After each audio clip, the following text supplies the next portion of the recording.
I'm gonna press go live, darlings. Well, hello, you gorgeous souls. And whilst Beatrice is just getting everything up to speed, I will just pop on and say welcome.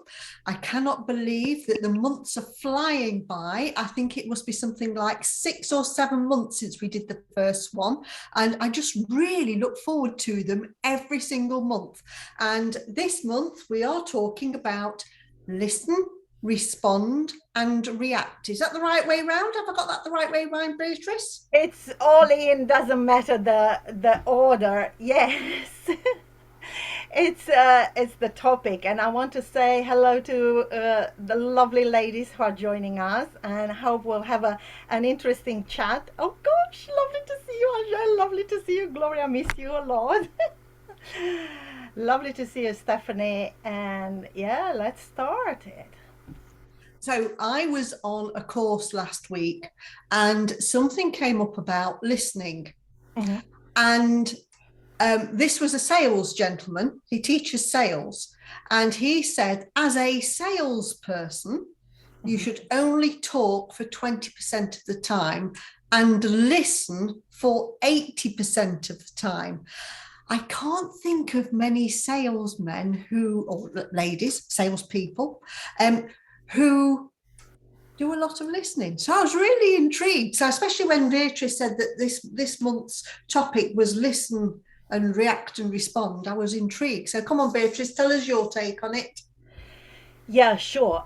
So I always go by the background frequency because we are all moving on our planet around the sun, and there are other planets in our solar system influencing us, as you all know, and we started to feel it more and more. Mhm. And this listening energy was really heightened until a few days ago. uh, right now the background energy is has changed, but I really wanted to talk about this aspect because I mean I link them these two, so the listening aspect to the reaction versus responding, which is much more light much more highlighted now while we are speaking. So it started a couple of days ago, 2 days ago. So when the sun shifted and moved into the gate 49. So this gate 49 is the gate of principles, and Oh. it's the first gate in the year in the new cycle, annual cycle, is the first gate that has a relation to emotions. And now they will be all of, I mean, not all of the gates in the solar plexus, but most of them. So all a part one. Now we are in the first gate, and we start to feel this emotional aspect, especially in our relationships. And you know, it's the Valentine Day in February, isn't it? It's Yeah. not a coincidence. I mean, all these are connected, and the reaction and the response is related with how we process our emotions. So this is practically how I've seen the topic for today. But I would very much like to know how you look at it, Stephanie. Well, I'm definitely a reflector. I know that we're talking about energy, but you know when when you're having a row, you know, when you're married and you're having a row or whatever. And we'd have the row and off I'd go because my husband and we divorced and all this sort of thing. But that's beside the point. Stephanie, stay on topic. Mm-hmm. Sometimes when we rowed and it was over, and I was sitting in the evening, I thought, blooming heck, I should have said that. Blooming heck, I should have said that. And I am a reflector. So when you said about react, when you gave the heading, listen, react, respond, and I was thinking, yeah, I'm a reflector. I am. I have to think about it, and then the words would come out, but it was always too late then for me. Mm-hmm, mm-hmm, mm-hmm. So that means that you were much more into the reacting. You Mm. were not able to to kind of like detach yourself or step back or be an observer of what's happening.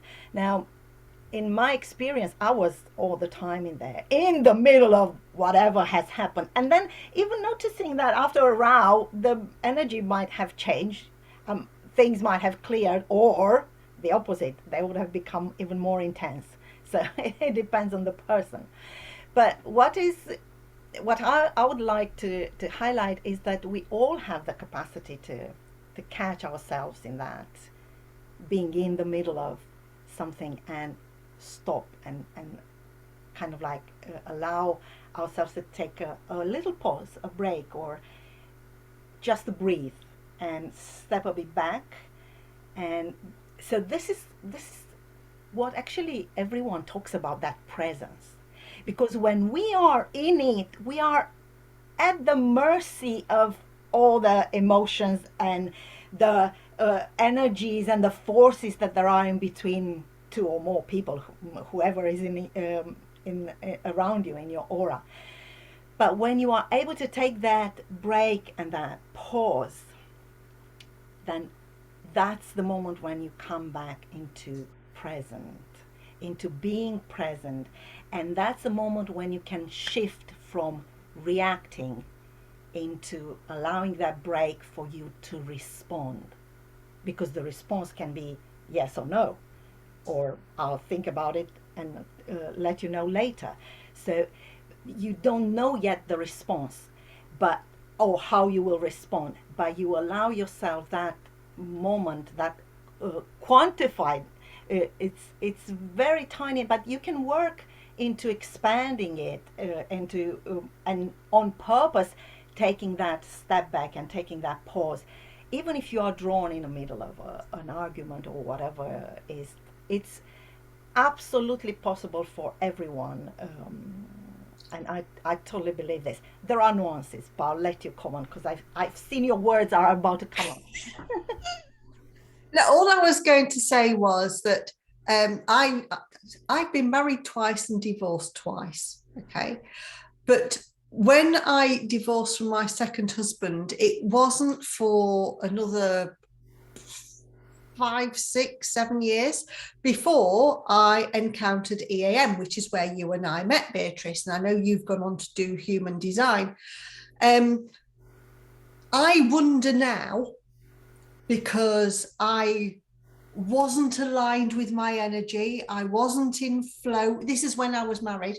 I wasn't this evolved soul, as one of my friends calls it. And I do wonder now, if I was in around now, whether I would take that moment or whether I would just still respond. I don't know, because, when you live by yourself, you've only got yourself to argue with. You're always right. It's great. But I do wonder what it would be like now that I've learned so much more over this journey. I mean, I started EAM in 2017, so what's that, 5, 6 years, something like that. Yeah, it's really interesting because I listened to you, Beatrice, and I learned so much. I love it. This is why I tend to shut up and let you do the talking, because I learned so much. I think, yeah, that would make a difference. Well, I have to say that in my experience, I'm still with a man, so so I can tell about the difference. Mm-hmm. And if there wouldn't have been a difference, you wouldn't have seen me here talking about this because everything I say it's from my experience, um, and I have noticed.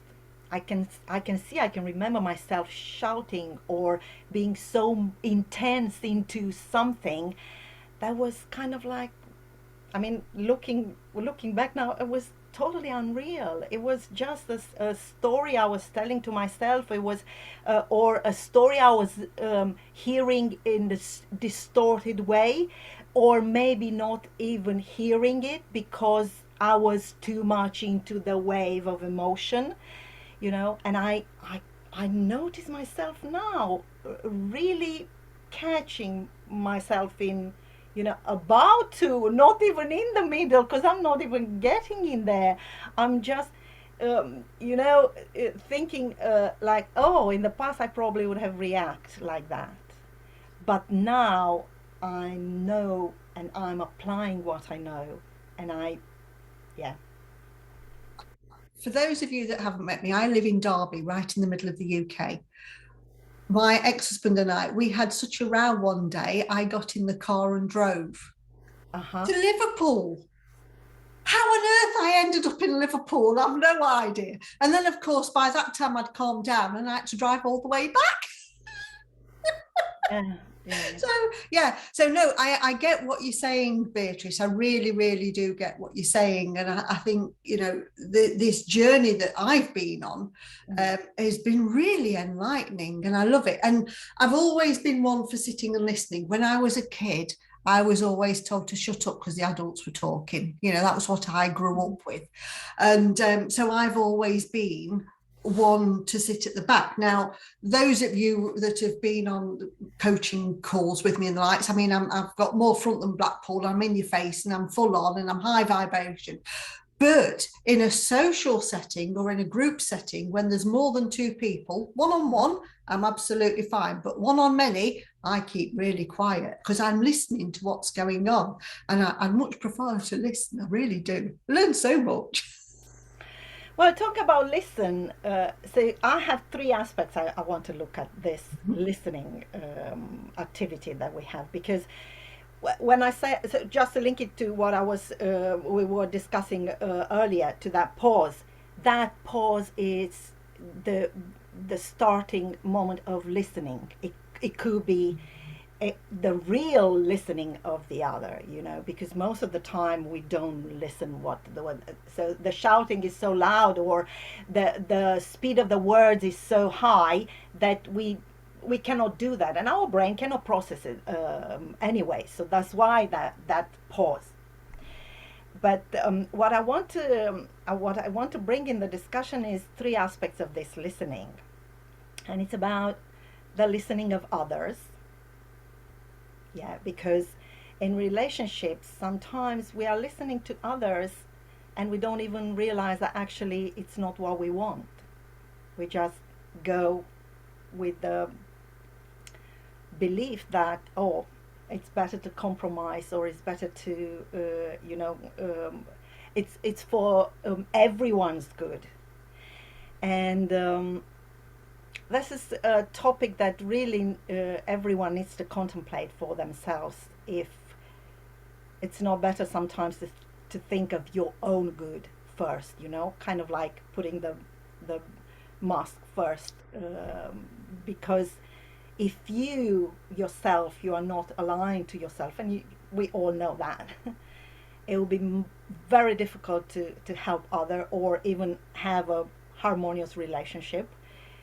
So it's about listening to others, but also listening to you. And then going further to you, to who, which part of you? Listening to your mind, or listening to your intuition, or listening to your emotions? Because we are kind of like all of these, aren't we? We are.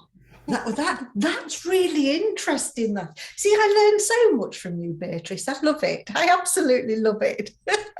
So say that again. There's three. We listen to who those around us. So it's about listening to others, Yes. but is that beneficial for us? Yeah. So Right. it's So about this is when listening to somebody says, others versus listening to ourselves. Yeah. So so let me just give you an example to see if yeah, I've interpreted what you're saying correctly. So say for argument's sake, you are wearing, no, not wearing, you're going to do something, you're going to go up to the top of the Eiffel Tower or something, and somebody says, oh no, I wouldn't dream of doing that, it might blow over. And then you spend all this time thinking, oh, am I doing the right thing? Am I sure I'm doing the right thing? Is that what you mean by listening to others, when it goes inside and you start creating it in your head? Do you mean that? well, I was thinking that listening to others, so others, if someone is around you and is telling you all the time that, oh, you are an idiot, or you are an idiot, or you are an idiot, Yeah. you start to believe that you're an idiot. Yeah. So Yeah. you're going to listen in this scenario, you listen to others rather than to listen to yourself.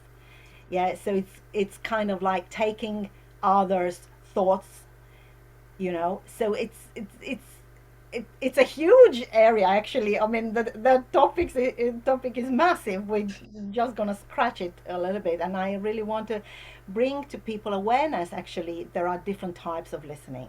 When you are in a position of a parent with a child, for example, or a mentor with a client, yeah, you are in that energy of being kind of like in control. So you are in a position of actively listening and positive listening to see how you can help them. Yeah. So that's another scenario. Then when you are listening to yourself first, so when something comes up like your emotions are not right, yeah, you feel probably even a physical discomfort, or there is some mental chatter in, or a thought, doesn't even have to be a chatter, just a thought, and you are doing something. Are you listening to those signals that there are, or you're ignoring them? Yeah, which and that's a palette of them. Yeah, and then again, are you listening, um, be, and try not to ignore what your body tells you, or you listening to a consistent mental chatter in your head that draws you, yeah, it takes you in another direction. So there are a few, it's a big junction there. There are a few aspects about listening. That's massive, It absolutely is. massive. When you Yeah. start looking at it in that aspect, it's absolutely massive. But what I'm just going to say to anybody who's listening, just know you are flipping phenomenal, okay?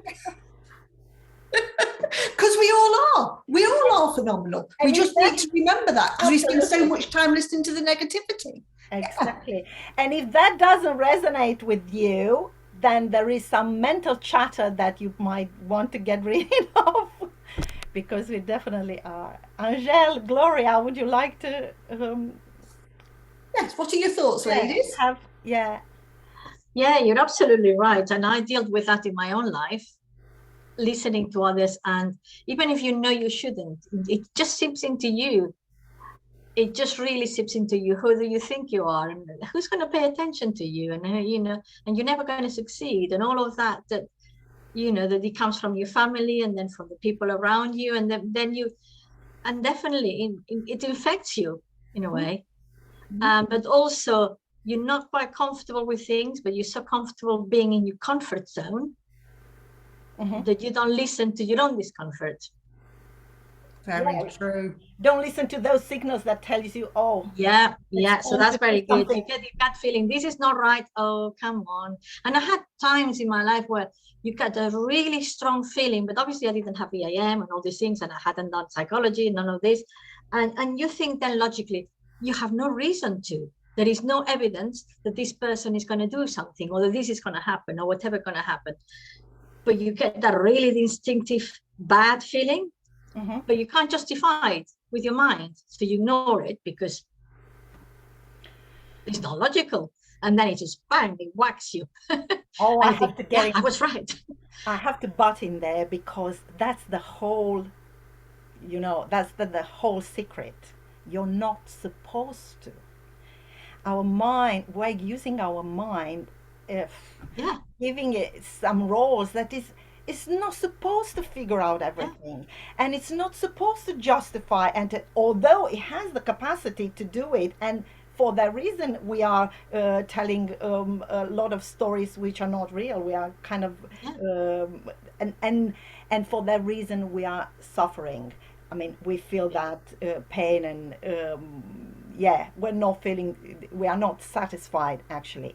So that's that moment when I was talking about that pause to listen to what is right for you, what brings you satisfaction, what is that emotion which is not bad. If it's a bad emotion, it's a signal that something yeah, is not right, and to understand in this way. And also, I mean, we are, as humans, we are so different that we are unique. I have to say that Mm. because I love it. So not everyone reacts in the same way. Not everyone functions in the same way. So there are some people who really absorb others' emotions, and they Mm. kind of they cling to them. Or the same type of people might be really avoiding emotional display of others, and they they don't they don't feel comfortable with not even being around, not to mentioning to interfere or support in those situations.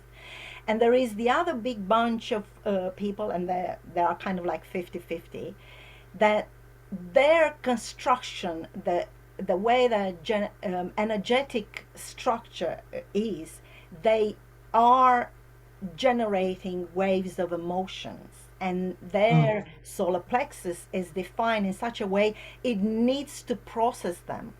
And these people are either suppress them because Mhm. probably since childhood they were taught that it's not good to show or display emotion, and you look weak if you display Yep. emotion, and those emotions are not processed, so they either suppressed or they are they are dumped on others. Mhm. So that's the reaction part, that's where we can talk about reacting. Yeah. So I mean, human design comes with so much clarity in this. At least knowing what type you are, you immediately will understand, and what type is your partner, you will immediately will understand that, okay, if he's not built to do or to react like that, or to process their emotions like that, he won't do it. He will never do it. It's not even good for him. And for Mm. me, it's the other way. Yeah, the other type of, yeah. I have to allow these emotions to be processed, but I have to allow them into a conscious way, not to dump it on others, and also to be sure that I don't suppress them, because these will come up in whatever Mm. physical, you know, aspects. I mean, illnesses, whatever. The body is the last layer that gets all that distortion energy, all the resistance or reversals in our energy, and it stores it. And if we don't know it, I mean, the body is the part that is much more unknown. I mean, unconscious. What is behind the sea level? What we can't see um, from the iceberg, isn't it? Mhm. Yeah, yeah, definitely, definitely. Angela, is there anything you want to add to the conversation, sweetheart? Yes, I'd like to share. First of all, thank you and well done. It's very, very interesting because I used to consider myself as not a good listener. And then over time, through coaching, you have to because you need to listen. However, on a relationships and on a personal relationships level, whilst you were speaking, I realized that the last time I had a disagreement with my husband, for example, it's not the words that he said, but how those words made me feel. It had zero to do with the words. And then after I burst out, screamed, and walked away, I sat down and I said, okay, what upset me? And I ended up saying, what I heard was, he didn't say Mhm. those words. And I find that so interesting because to me, it's all about emotions and how what he said made me feel rather than the actual whatever. I can't remember what it was. So afterwards, when I stopped, which now I do and before I didn't, to self-assess and self-analyze, at least there's a bit of growth. I realized that I felt things from what he said, but it wasn't the actual words he used. And I find that very very interesting because before I didn't get there.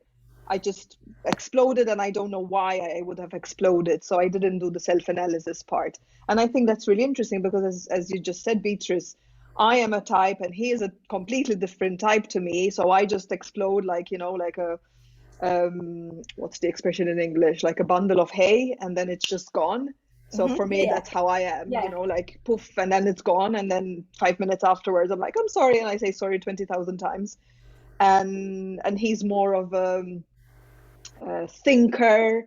So he wouldn't say things just because he wants to say them. So he chose those words. But then for me, it's still not with the words. So I find it very interesting. And I wanted to put it on the table because it's funny how certain people are more wordsy and then I am more emotions. Plus, usually my, let's say, fire moments are always related to my hormones, if I can say it that way. Always. I'm much more fiery at certain times of the month, and I'm more paced or open to listen or open to other angles or perspectives at other times of the month. Yeah, yeah, yeah, Yeah, absolutely. This is such a relief that we know that there is a yeah, cycle. Yeah. yeah. I Um, used to hear myself sometimes screaming to the children. I think, who's that woman?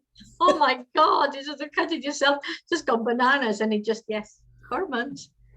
And one of the things that's been going through my mind whilst we've all been talking is the younger generation. Now, Beatrice knows that I've got grandchildren. Luciana's 12 now, and she's just started senior school. And I would love this sort of thing to be taught in schools, Yep. because, Absolutely. and it took me many years to realise, I thought everybody thought like I think. I thought everybody was the same. This was what a human being was. And it's taken me years to realize there are different ways of reacting. There are different ways of listening. There are different emotions that you can experience. You can feel or you can hear and I think, the younger generation of today are missing out on so much. And it's such a shame that I had to wait. Well, I had to, because I didn't even know it existed, for my more mature years, to realise that life could have been so much easier. It would have been so much easier had I not been in the wash of emotion and the wash of what was going on inside my head. Unbelievable. And yeah, we definitely need it in school for sure. Yeah, Absolutely. I mean, the kid to definitely. know what kind of specific energetic configuration the kids have, and avoid to make them, in 20 years' time to start to look for deconditioning and therapies and that kind of stuff, but rather to give them exactly what nourishes them and make them understand who they really are, because they are different from the parents, definitely, and siblings are different, and even if we have similarities, we are so different we cannot even realize, actually. We Even if the band of frequencies is closer, we do have a specific unique frequency, and Yeah. bottom line, us at our age, this is what we try to do, to work on ourselves and go closer to that natural true vibration of frequency that who we are, uniquely us. But most of the people are still not knowing about this. So the point you made about being taught in school is a really Yeah. very important one. It's fantastic. I'm just conscious of time, because I know we say we'll stick to 30 minutes, but I have got one more question, if you don't mind, Beatrice. I think I know the answer, but I'm going to ask it anyway. So Luciana's 12, Withian's 9, 8. Their human design Yeah. chart will be the same their entire life, because it's based on when they were born rather than how their nurture nature stuff comes along. Mm-hmm. Am I right with that, or am I wrong with that? Well, what is your question? The question is, I don't know human design very well, Yeah. so go with me on this. If Luciana, I don't know, is a projector now, will she be a projector for all her life, or will it change absolutely. as she gets older? So, yeah, this is a fantastic question. So I'll try to be as short as possible, because the type doesn't change. Why? So the imprint that we receive in the moment that we are born is not going to change. So think of that imprint is just a unique way we filter consciousness. But I like that. we can, I just got chills now that I said that. But the chart shows the potential, shows the mechanics, how it works, and the potential. And the potential is infinite. Because we do have conditions and we are meant to be conditioned by others. The thing is that we have that a discernment or choice, or we can develop that skill to see when we are influenced and conditioned that's good for us, that draws us back, or that's good for us and keeps us in or makes us expand and kind of like grow in our expansion, in our experience and experimentation of the life itself, actually. Very good. Very Mm. good. Yeah. Yeah. That's Love my it. take on it. Yeah. Yeah, no, I love it. Love it, love it, love it. Thank I love you. I love that sentence you said, that the imprint Mhm. that you get at birth is a unique way of filtering consciousness. Yeah, Yeah, yes. that's a brilliant way of putting it. That's beautiful. Thank you. Yeah. Thank you, Beatrice, for bringing this topic to us this month. You're Thank always you. a Oh, it's star. such a joy. It's such a joy and it's fantastic for us to have you, Angel and Gloria. It's been lovely. It's been lovely. Definitely. Been really good. Thank Any you. comments or questions, if you have, where you can find Stephanie and me. We're always around. We're always in both groups. So we're always around. Lovely to meet you both as well. Thank you so much for joining. It's been a pleasure. Okay. Thank you. Thanks. Beatrice, thank I will you, be back. sweetheart. Is there anything you want to add, Angel? Oh yeah, I have. That Valentine is coming. Yeah, It so is. I have an offer for Valentine, and it's a reading, a session for couples, or it could be for a parent and a child, or a parent and or a child and a parent, or grandmother and a mother, or siblings, or whatever you want to look for in depth, because it does influence us. So I was talking about conditioning, yes. So you'll know why do you react all the time when your mom is telling you that? Why do you react like that? I mean, that could be really enlightening, isn't it? And where is that coming, and the compassion will just flow, and the harmony will just start to build. So I have that offer. I will put the link below the video. Okay. Thank you. Brilliant. Lovely to talk to you all. Thank you so much. Well, big And hugs see to you next everyone. Yeah. Okay. See you Okay, next then. month. Bye. Nice to see you, Angel. Bye. Bye. Bye.